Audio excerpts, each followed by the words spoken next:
بسم اللہ الرحمن الرحیم الحمدللہ والصلاة والسلام علی رسول اللہ وبعد۔ ہم لوگ جب رسول کریم صلی اللہ علیہ وآلہ وصحبہ وسلم کی صفات، آپ کے کمالات، آپ کی عادات کا تذکرہ کرتے ہیں تو اس کے کئی ایک مقاصد ہیں جو ہمارے مد نظر ہونے چاہیے، اور مقاصد میں سے ایک مقصد یہ ہے کہ چونکہ ہمیں آپ سے محبت ہے تو جس سے محبت جتنی زیادہ ہو اس کا اتنا ہی زیادہ تذکرہ کیا جاتا ہے۔ نمبر 2، آپ کی صفات باکمال، ان سے ہمیں خود اپنے لیے بہت سارے سیکھنے کے لیے اسباق اور بہت ساری چیزیں ہمارے علم میں اضافہ کرتی ہیں، لیکن ان کا ایک بنیادی مقصد یہ ہے کہ جب ہم آپ صلی اللہ علیہ وسلم کی صفات کا تذکرہ کریں تو ہمیں خود بھی آپ کی ان صفات کو اپنے اندر پیدا کرنے کی پوری کوشش کرنی چاہیے۔ مثال کے طور پر آپ علیہ السلام کی سب سے نمایاں صفت، جو کہ آپ علیہ السلام کی پوری زندگی آپ کے لیے، یہاں تک کہ نبوت سے پہلے بھی آپ کے لیے ایک بہت بڑا وصف تھا لوگوں کے درمیان، وہ تھی آپ کی صفت صداقت، آپ کی صفت سچائی۔ آپ علیہ السلام کمال کے سچے تھے۔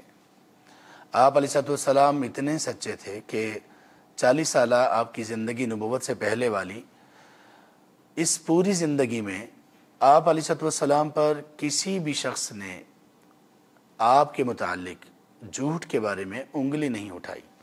کسی بھی شخص نے یہ نہیں کہا کہ آپ نے کسی موقع پر کسی کے ساتھ دھوکہ کیا یا کوئی بھی جھوٹ کی کوئی کسی بھی طرح کی صورت ہو وہ آپ کے عمل اور آپ کے کردار میں کسی نے کہی ہو یا کسی نے اس کا خدشہ تک ظاہر کیا۔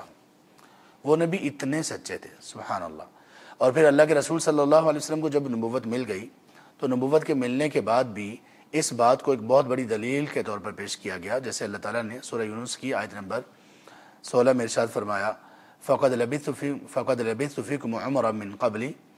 یہ کہا گیا کہ اے پیغمبر آپ ان لوگوں کو یہ کہیے کہ اگر اللہ نہ چاہتے تو یہ نہ ہی یہ آیات کی تلاوت میں تم لوگوں پر کرتا اور نہ ہی تم لوگوں کے سامنے یہ ادراک اور شعور کے منازل وہ سامنے آپ کے نمایاں ہوتی۔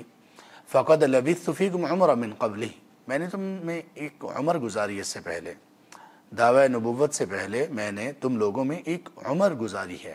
افلا تعقلون، تم سمجھتے نہیں ہو۔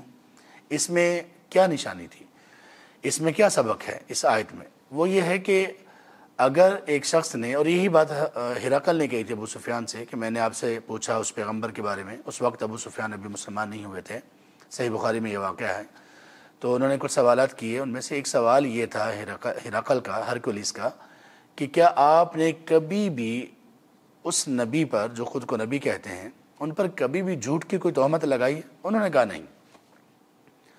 تو اس نے جواب میں یہ کمنٹ کیا، تجزیہ اس کا یہ تھا کہ جو شخص اتنی مدت تک لوگوں کے بارے میں جھوٹ جس نے نہ بولا ہو، کیسے ممکن ہے کہ وہ اللہ تعالیٰ کی ذات پر جھوٹ بول دے؟ اب آپ کی یہ صفت، اس سے ہمیں کیا فائدہ ہوا؟ کیا فائدہ ہمیں ہونا چاہیے؟ ہمیں سب سے بڑا فائدہ یہ ہونا چاہیے کہ ہم خود اپنے اندر اس صداقت کو پیدا کر لیں۔ تو آپ کی صفات کا تذکرہ کرنے کا ایک بنیادی مقصد یہ ہے کہ ہم خود بھی وہ صفات، وہ کوالٹیز اپنے اندر پیدا کریں، اور خاص طور پر آپ صلی اللہ علیہ وآلہ وصحبہ وسلم کی وہ صفات، وہ اعمال، وہ افعال جن کا آپ نے کرنے کا حکم دے دیا، اس میں تو کوئی گنجائش سرے سے نہیں ہے کہ ہم اس میں پیچھے رہیں۔ اس کو کہتے ہیں اطاعت، اس کو کہتے ہیں اطاعت۔ ایک ہے اتباع اور ایک ہے اطاعت۔ اتباع یہ ہے کہ آپ صلی اللہ علیہ وسلم کہیں نہ، حکم صادر نہ فرمائیں، لیکن پھر بھی امتی ان کے نقش قدم پر اپنی زندگی پوری گزار دیں۔ ایک یہ ہے کہ وہ اتنی اتباع کامل طریقے کی تو نہیں کر رہا، لیکن بس اتنا ہے کہ وہ اللہ کے رسول صلی اللہ علیہ وسلم کا جہاں پر حکم آ جائے تو وہ اس سلسلے میں کوئی نافرمانی نہیں کرتا۔ یہ کم از کم منیمم ریکوائرمنٹ ہم سے یہ ہے۔ آپ صلی اللہ علیہ وسلم کا ارشاد مبارک ہے صحیح بخاری میں، آپ نے فرمایا کل امتی یدخلون الجنہ الا من ابا، میری تمام امت جنت میں داخل ہوگی سوائے میری امت کے ان لوگوں کے جنہوں نے جنت میں جانے سے انکار کر دیا یا انکار کر دیں گے۔ قیل ومن یابا یا رسول اللہ، تو پوچھا گیا اللہ کے رسول کون انکار کر سکتا ہے؟ کہا من اطاعنی دخل الجنہ، جس نے میری فرما برداری کی وہ جنت میں داخل ہو گیا، یعنی گارنٹی ہے، ضمانت ہے کہ وہ جنت میں داخل ہو گیا۔ ومن عصانی فقد ابا، اور جس نے میری نافرمانی کی تو اس نے گویا جنت میں جانے سے انکار کیا۔ تو اس لیے سچی محبت کا تقاضا یہ ہے کہ آپ کی صفات، آپ کی سیرہ کو خوب پڑھا جائے اور سیکھا جائے، اور اس کا تقاضا یہ ہے کہ آپ کی صفات خود اپنے اندر پیدا کی جائیں، اور خاص طور پر وہ چیزیں لازمی اور فرض کی حیثیت رکھتی ہیں جن میں آپ صلی اللہ علیہ وسلم نے فرما دیا کہ یہ کرو اور یہ نہ کرو۔